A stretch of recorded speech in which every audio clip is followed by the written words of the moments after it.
Your Excellency, the Norwegian Ambassador, the Chairperson of the Uganda Human Rights Commission, and your members who are here.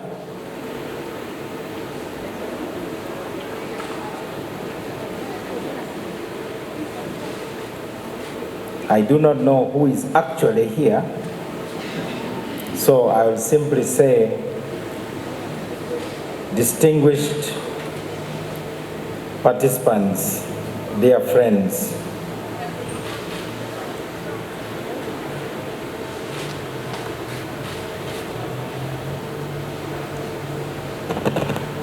the President of the Republic of Uganda assigned me to come and close this meeting.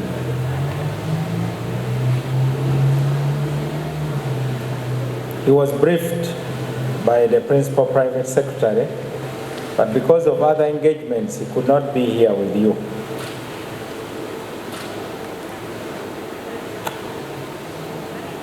This country of ours is taken for granted by those to whom God gave it.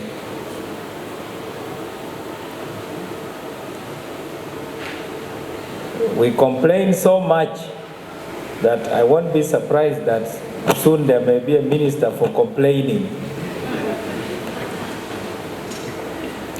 We have 2 planting seasons. We have moderate weather. We have very friendly people. The country is beautiful. And the former Prime Minister of Great Britain, Sir Winston Spencer Churchill, when asked for the distillation of his book known as My African Journey, he said he would summarize it in 3 words: concentrate upon Uganda. So, now those of us who own this country do not seem to appreciate its potential. This country can actually feed the world. Uganda can leverage a number of opportunities based on its good vegetation and moderate climate. You have probably heard of the new European Union regulations that are coming into force in 2024. That food which is obtained as a result of destroying the environment, e.g. cutting forests, will not be allowed to be exported into the European Union. So we basically have 1 year to get our act together so that we can take advantage of this. On behalf of the President of Uganda, I congratulate you upon this national conference, where you have taken stock of the progress, challenges, and opportunities for the progressive realization of the right to adequate food 20 years after the first national conference on this right. In addition, you have given a human rights face to food systems transformation in Uganda. Finally, after 20 years, you have had the opportunity to digest the lessons learned and additional evidence on what it means to talk about the right to adequate food in Ugandan communities, especially those that are affected by disasters and other forms of deprivation.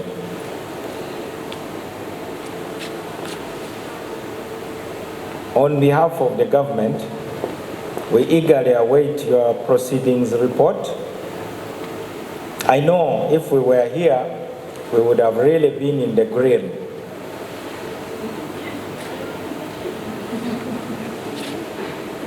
But we know that the report of proceedings, which we have been promised, will give us our assignments. Every conference must end with homework. So we also have homework for you. I know you have homework for government. The government believes that food has a source, and the source has to be protected. We must join hands in fighting pollution of our water sources, because that's the only way we can have healthy fish. We must join hands in protecting our tree cover, because we will then have adequate rainfalls. We must join hands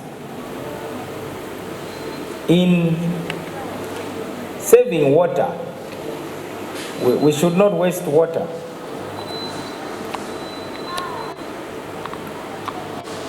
One of the key deliverables of your meeting is also a plan of action and a roadmap.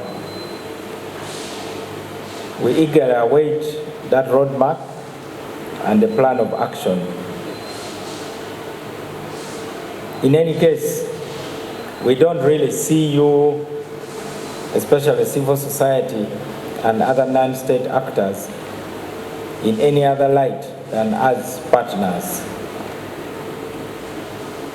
We know that there are many recommendations that you have to influence decision making. I do not know whether the Ministry of Agriculture was represented or whether the minister himself was here, but yes, great, fantastic. Right now, you know that we must have a balance between small-scale and large-scale agriculture. There's an obsession with big farms, but in reality, small farms can be very productive. There's no reason why we should be obsessed with only big farms.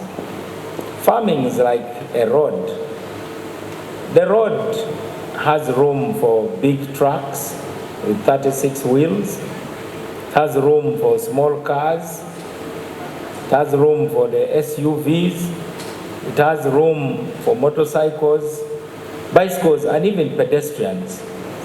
So in the same way, in the field of play of agriculture and farming, or generally food production, we must have a fair balance between the small players and the big players.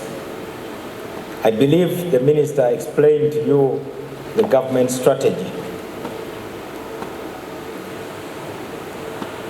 The government strategy is still an experiment.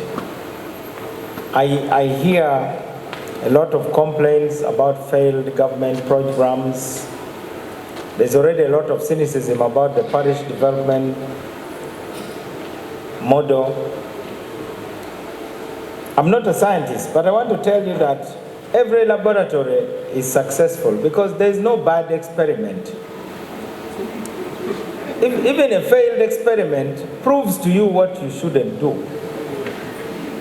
It proves to you what does not work. So personally, as an eternal optimist, I'm not afraid of experimenting. We have had so many experiments, and some of the experiments we have carried out were under duress from friends like the World Bank and the IMF. It starts with something called Poverty Eradication Action Plan, called PEEP. I also wish to thank the University of Oslo which has a strong partnership with Makerere University. I want to thank Chambogo University. I want to thank FAO, the Food and Agriculture Organization of the United Nations. I want to thank Food Rights Alliance, and I want to thank the Office of the High Commissioner for Human Rights. There are many other entities that have played a role to make this conference a success. So how do we go forward from here, from where I sit at the Ministry of Justice? We eagerly await your proposals on how we can change the law.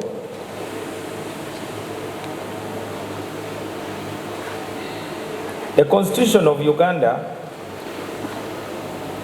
has general provisions on the right to food. And those are mainly in the provision known as the National Objectives and Directive Principles of State Policy. I'm sure you know them. The state is commanded to take appropriate steps to encourage people to grow and store adequate food.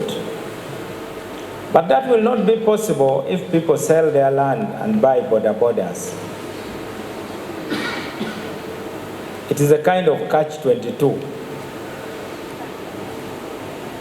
We are also commanded to establish national food reserves.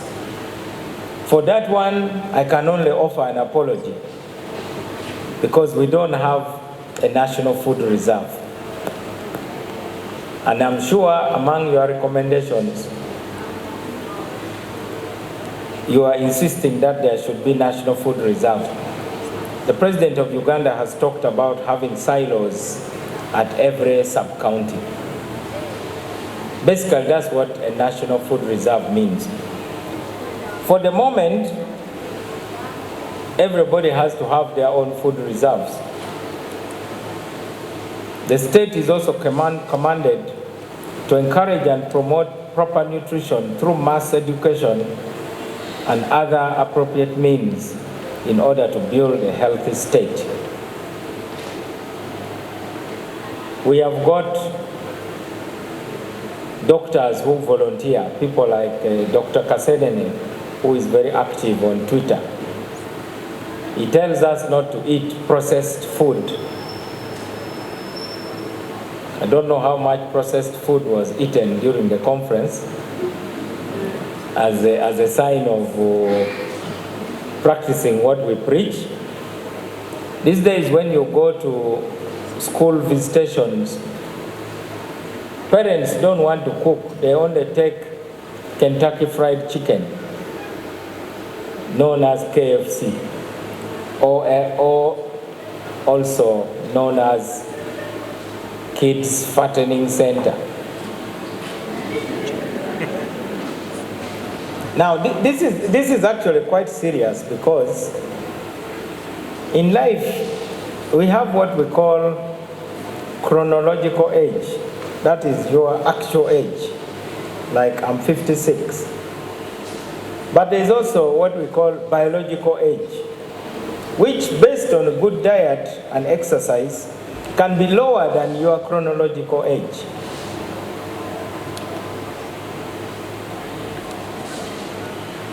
I know it on good authority that through a combination of habits which anyone can start,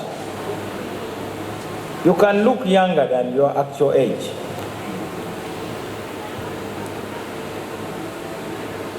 One time the President of Uganda did 30 push-ups at his age. And I know many people who have attempted and they have had to accept that it is an uphill task.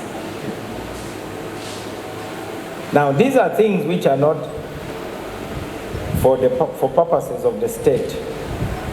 These are things that will ensure that we have a country of healthy people. For the simple reason that we don't have the money to treat people when they fall sick. So our only hope is to prevent people from falling sick. Those are some of the reasons why Uganda had a very tough lockdown, probably one of the toughest lockdown during Corona. Because we had no capacity to treat those who would fall sick. So, unfortunately, the police had to commandeer the streets, chase people away, disrupt people's lives. Because you rather lose weight than lose your life. Those are some of the reasons for that hard lockdown. It has affected our economy. The Constitution also says that the state shall institute an effective machinery for dealing with any hazard or disaster. I'm one of the campaigners for a national disaster fund. We need to have ways of supporting people who fall on hard times, victims of landslides, for instance, and other natural calamities. Overall, however, Ugandans can have enough food on account of what nature has endowed us with. And I think Ugandans, if supported, can have surplus food. In many European countries, farms have IDs. The way cows have IDs. So if all the farms in Uganda had IDs, it would be easier for the government to know how much of which crop we are producing. Apart from my national ID, if I own a farm, my farm should also have a unique number, which is not difficult to create. For instance, if my farm is in northern Uganda, it can have a code. Then that district in northern Uganda can also have a code, say a figure. And then the sub-county can also have a code, and then the parish. That way, anybody at the Ministry of Agriculture can just look at the number and know where Norbert Mao's potato farm is. And it has an ID. And the location of the farm can even be identified by satellite systems. That will enable us to see the farms that are doing well, the farms that are doing badly, and why. But more importantly, it will also inform the guys in Nakawa about what is due to them for purposes of taxation. Some people in government have been talking about taxing idle land. I think you tax profit. My idle land does not profit me in any way, unless I'm hunting squirrels. But even then, you must tax the proceeds from the sale of the squirrels. So, from this meeting, we must think about how to have data-driven decision-making. And that is one of the simplest ways of determining that. If you ask the Minister of Agriculture today, how many acres are under coffee as we talk now? These figures will have to be estimates. They cannot be actual. And if you ask the agricultural officer of a district, how many acres of maize are in a particular district, they may not have an idea. So the answer lies in the farmers' IDs. There is also a proposal to create a farmers' bank. Farming costs money. And it costs real money. And many times, people who earn salary from government go around insulting peasants, telling them, how can you be poor when you have land? Let me tell you a true story of a man who used to be in the cabinet, very high ranking. He was also fond of talking recklessly on TV, ridiculing peasants for not profiting from their land. What people did not know, or what he did not realize, was that he was using his government car, fueled by government, to visit the farm regularly. That government veterinary doctors were visiting his farm to treat his cows. And that he was also benefiting from other assets of the government to support the work on his farm. Lo and behold, the one road is that eventually you leave government. So recently, we talked about farming with him, and he told me how frustrated he is with the government for not supporting his farm. I'm saying this as a word of caution that we should not be too harsh on our rural communities, accusing them of being lazy, because as a government minister, first and foremost, I'm not starting from zero. My starting point is higher than the starting point of the peasant.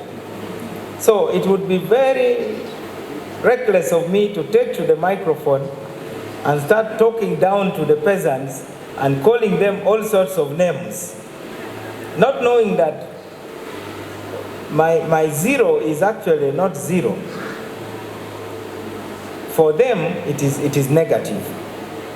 So I want to call for humility from government officials as they try to push our rural communities in the right direction. And as we try to change the mindset of the people.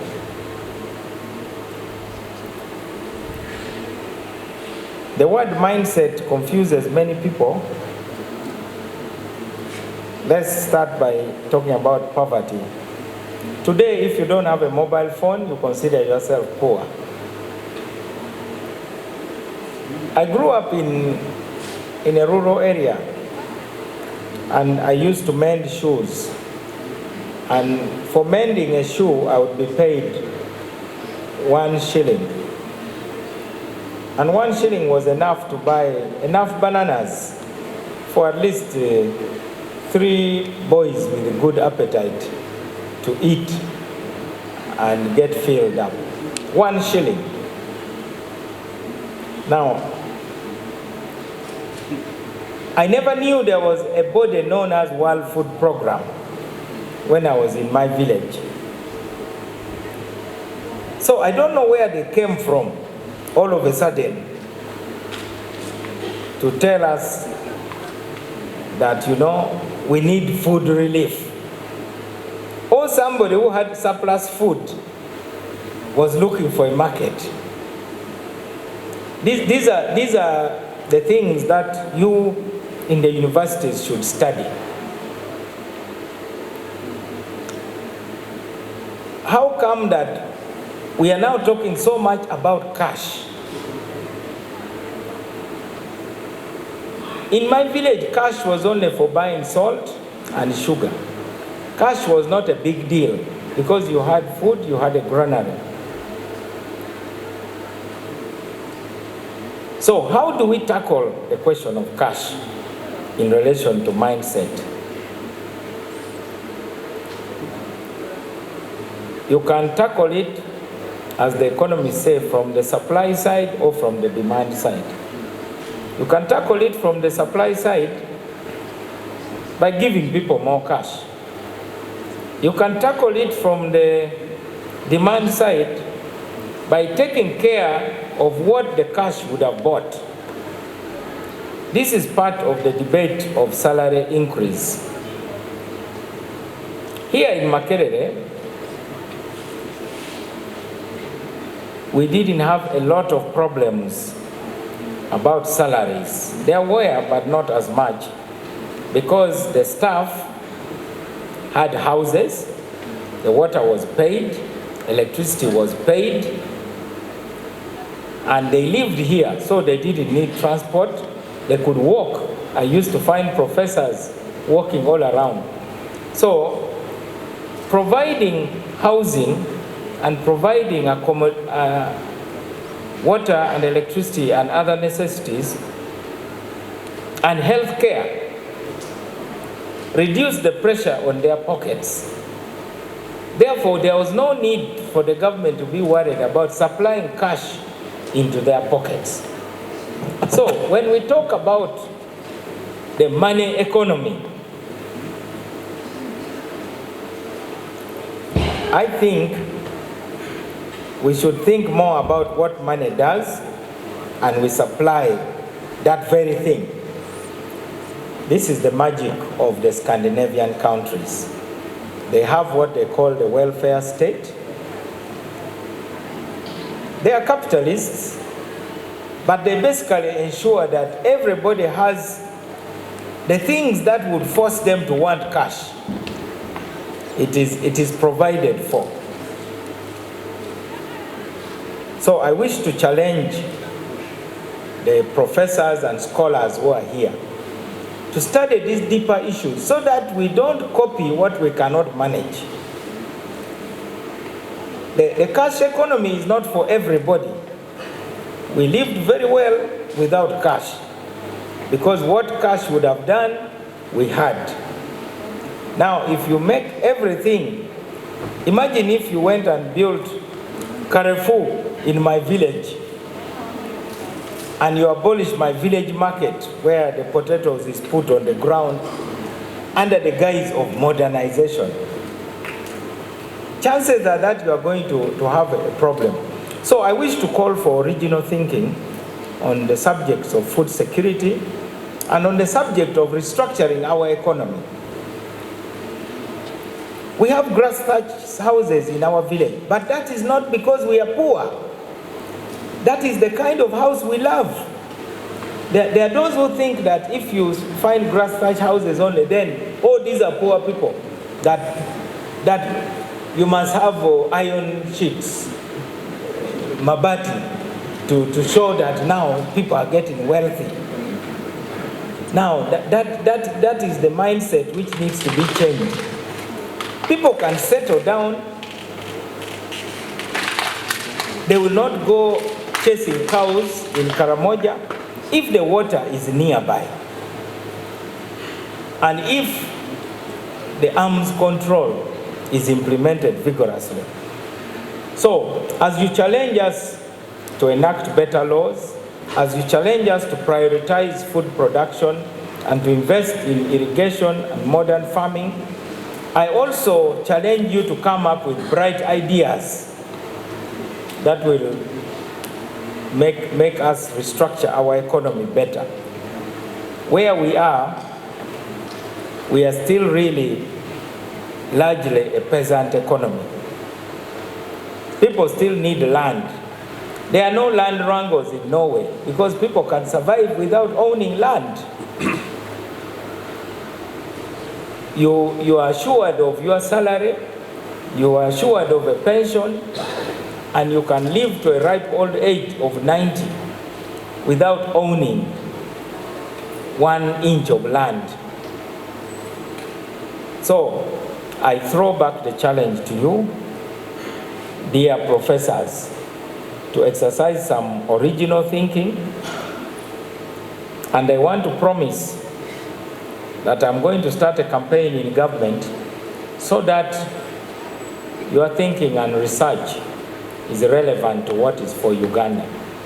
Because I understand many of the brilliance that you have is being exercised on the basis of those who pay you to do research. So somebody may pay you and you are doing research for the benefit of another country, not really for the benefit of Uganda. So if Uganda government would like better research, we should pose the tough questions and say, we want options for affordable housing for rural areas. Then we will end up with something like the state of Kerala in India, which I understand is a model of eco-friendly housing. I have said enough, and I've wandered in many areas, largely because the president did not give me his speech. So I don't think he will disown what I have said, because they are largely in line with what he has always been preaching for almost 4 decades. With those many words, I thank you all again for this important meeting. We look forward to being invited to a smaller follow-up meeting where everybody will be asked how they are doing with their homework. I now take the singular honor on behalf of the President of the Republic of Uganda to declare this second national conference on the right to adequate food in Uganda officially closed for God and my country. Thank you very much.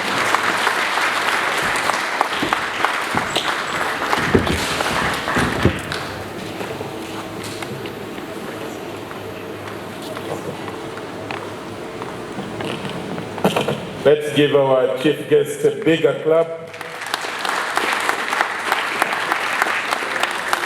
And thank you very much, Honorable Norbert Mao.